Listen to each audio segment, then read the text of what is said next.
नमस्कार साथियों, स्वागत है आपका स्टडी फॉक्स एकेडमी के यूट्यूब चैनल पर। मैं सुरेश कुमार आपका स्वागत करता हूं और हरियाणा कल्चर की सीरीज में आज हम एक नया टॉपिक लेके आए हैं। हरियाणा संस्कृति कल्चर में वाद्य यंत्र।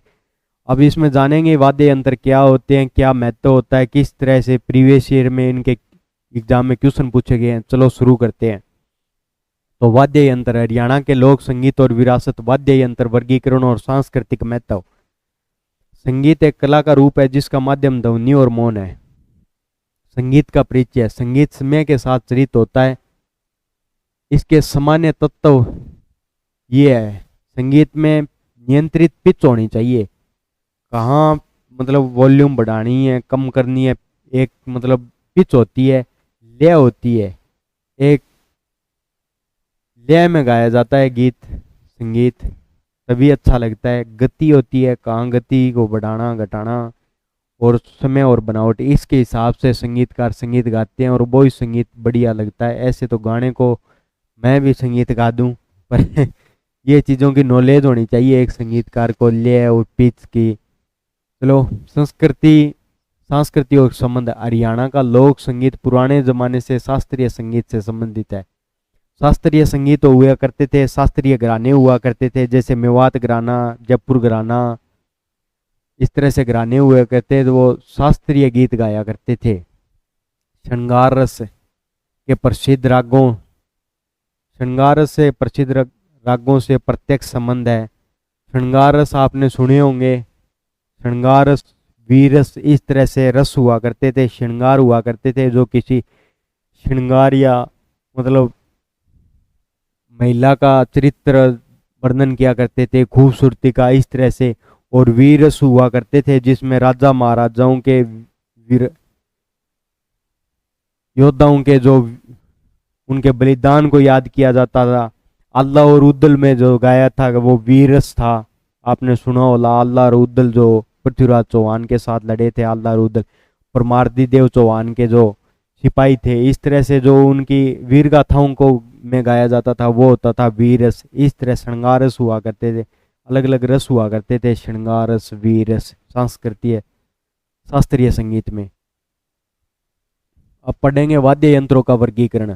भरतमुनि नाट्य शास्त्र के अनुसार वाद्य यंत्रों का वर्गीकरण किया गया 200 ईसा पूर्व से लेकर 200 ईस्वी पूर्व बाद तक। इनमें शास्त्रीय ये वाद्य यंत्रों को 4 पार्टों में डिवाइड किया गया था। ये 4 पार्ट कौन कौन से हैं? तत्वाद्य यंत्र।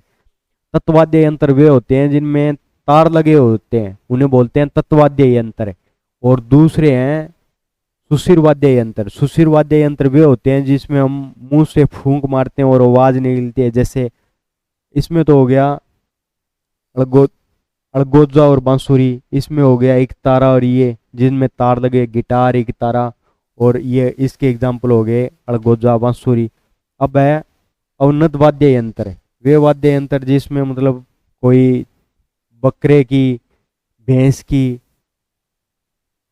ढाल तमड़े को बांध कर बनाए जाते हैं और उन पर थपकी देते हैं जैसे ढोल है, तो ये बजते हैं और इन्हें बोलते हैं अवनद वाद्य यंत्र। और नेक्स्ट है घनवाद्य यंत्र। घनवाद्य यंत्र वे वाद्य यंत्र होते हैं जो धातु वगैरह से बने होते हैं, जैसे चिमटे बजाते हैं, ये होते हैं धातु वाद्य यंत्र। अब नेक्स्ट बात करते हैं तत्वाद्य यंत्र। तत्वाद्य यंत्र में पहला है सारंगी। सारंगी में 27 तार होते हैं और 13 तार तव्य होते हैं।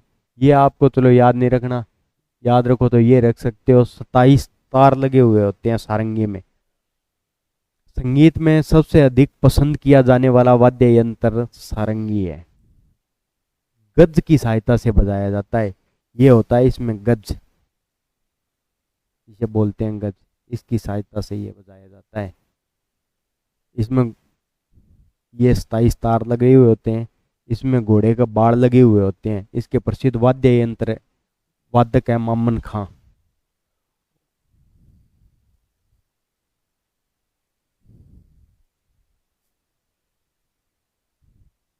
ये जोगियों द्वारा बजाया जाता था, मुख्यतः इसके वादक जोगी थे। इसे लोक संगीत की आत्मा माना जाता है। एक तारा, दो तारा, बेंजो, एक तारा, इसमें एक तार लगा हुआ होता है, दो ये इसमें खूंटियां लगी हुई होती है, खूंटी लगी हुई होती है दो, और इसमें एक तार लगा हुआ होता है, इसे बोलते हैं एक तारा। ये भाट और चारण जाति के लोगों द्वारा बजाया जाता था। इसमें ये जो खाल होता है ये बकरे का खाल लगा हुआ होता है।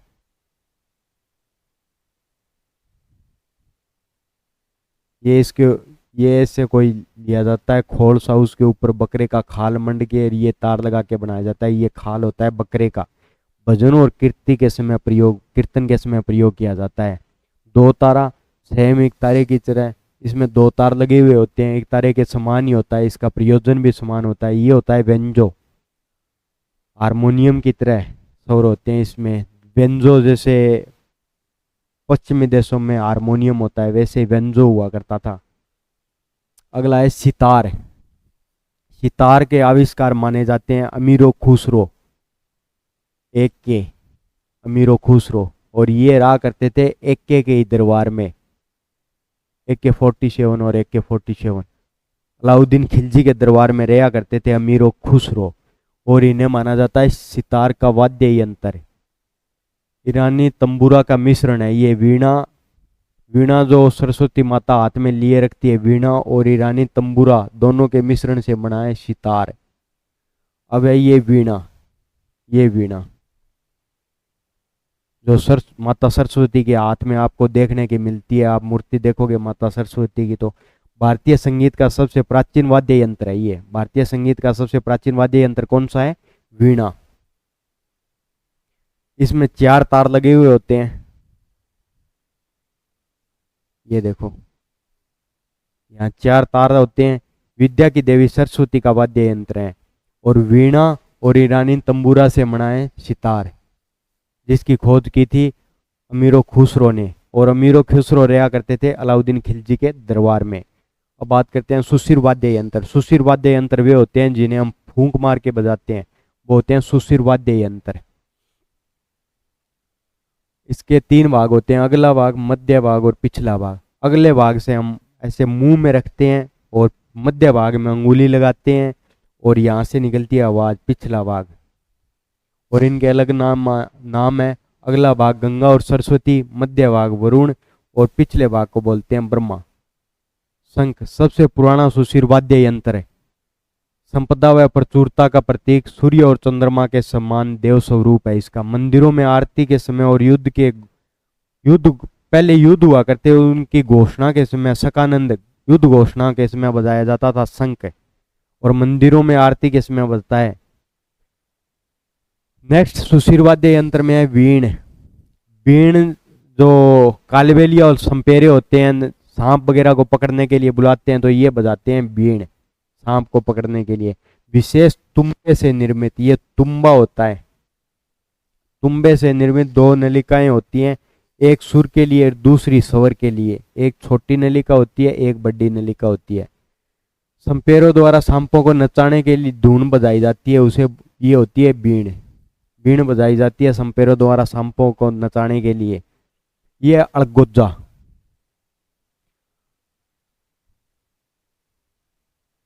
ये अड़गोजा और बांसुरी दोनों सेम होते हैं। वैसे तो दोनों में सेम ही होती है, पर थोड़ा डिफरेंस होता है। बांसुरी की लंबाई ज़्यादा होती है, थोड़ा अड़गोजे की लंबाई थोड़ी कम होती है। बांसुरी में ये 7 छेद होते हैं और सामान्यतः अड़गोजे में ये 4 छेद होते हैं। और दो बांसुरी एक साथ में, मतलब जोड़ा बांसुरी के जोड़े को बोलते हैं अड़गोजा। होने को तो 4 से 7 छेद हो सकते हैं, पर सामान्यतः अड़गोजे में 4 और बांसुरी में 7 होते हैं, और लंबाई का भी फर्क होता है थोड़ा। हरियाणवी लोक संगीत में विशिष्ट स्थान बांसुरी जैसा वाद्य यंत्र होता है। चराओं द्वारा पशुओं चराने के दौरान बजाया जाता है। कृष्ण जी बजाया करते थे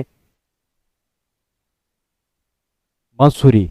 बांसुरी बजाया करते थे, अपनी प्रेमिकाओं दौड़ी आया करती थी उसमें। और एक राजस्थान में रामनाथ चौधरी है राजस्थान के,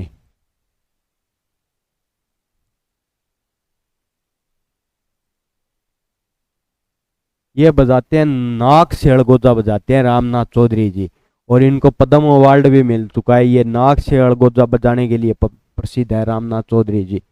कृष्ण जी बजाते थे बांसुरी, रासलीला किया करते थे, बांसुरी बजाया करते थे कृष्ण जी।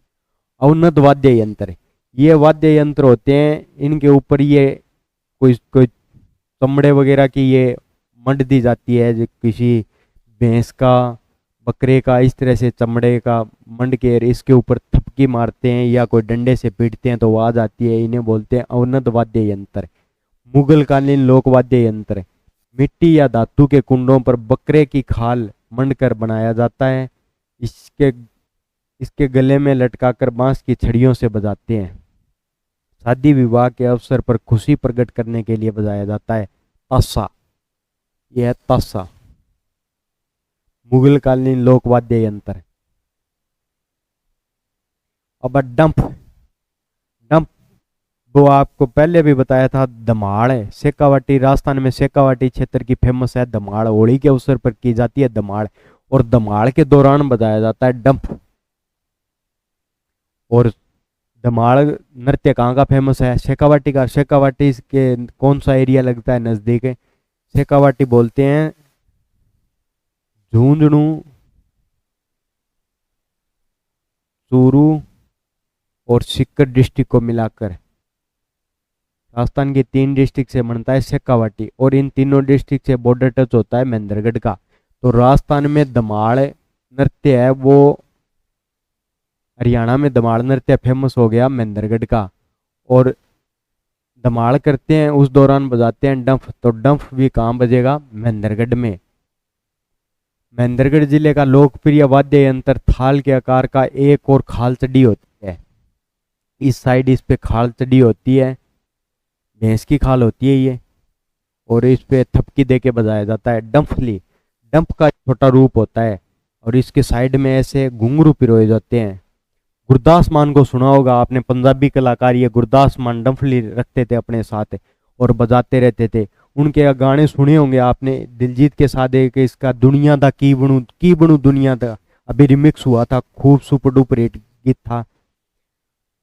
और भी गुरदास मान ने बहुत सुपर डुपर हिट गीत दिए हैं। उनके गीतों में आप देखोगे तो वो डंफली रखा करते थे। की बनू दुनिया दा, रोटी हक दी खाइए, भावें बूंट पालिशा करिए, रोटी हक दी खाइए, ऐसे बढ़िया गीत देने वाले गुरदास मान, उनकी फोटो देखना आप, ये मिले।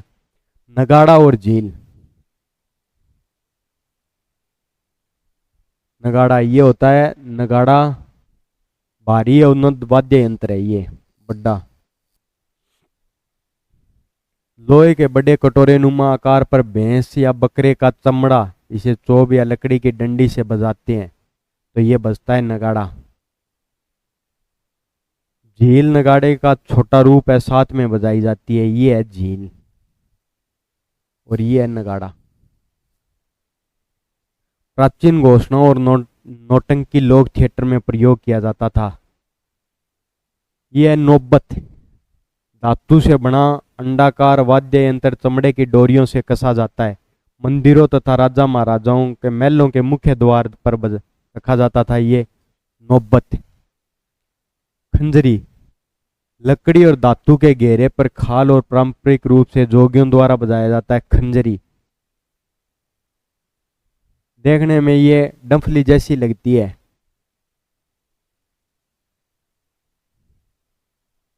खंजरी, लकड़ी धातु के घेरे हुए खाल पारंपरिक रूप से जोगियों द्वारा बजाया जाता था। यह डमरू, डेरू। डमरू तो है भगवान शिव से रिलेटेड,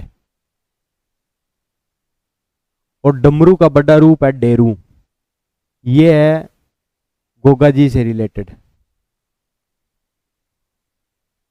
डेरू, डेरू बजती है गोगा जी के जो रात्रि के जगराता होते हैं जागरण में, उनमें बजती है डेरू, और भगवान शिव को प्रोग्राम में और ये बजती है डमरू। भगवान शिव से संबंधित दोनों तरफ से खाल चढ़ी हुई होती है, मध्य में रस्सियां, और इस तरह से बजाते हैं डमरू। डमरू वाले बोला जाता है भगवान शिव को। गुग्गा नवमी और गुग्गा नृत्य के अवसर पर अत्यंत महत्वपूर्ण है। डेरू बजती है गुग्गा नवमी और गुग्गा नृत्य में।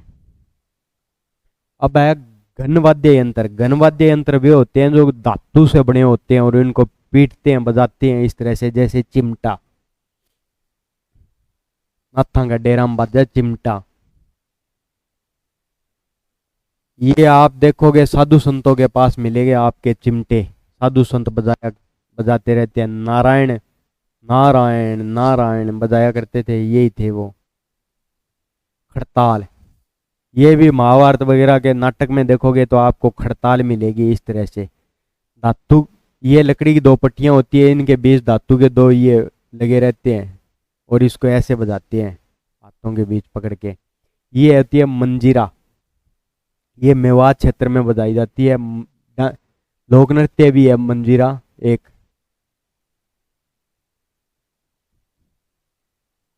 मेवात में किया जाता है ये मंजीरा।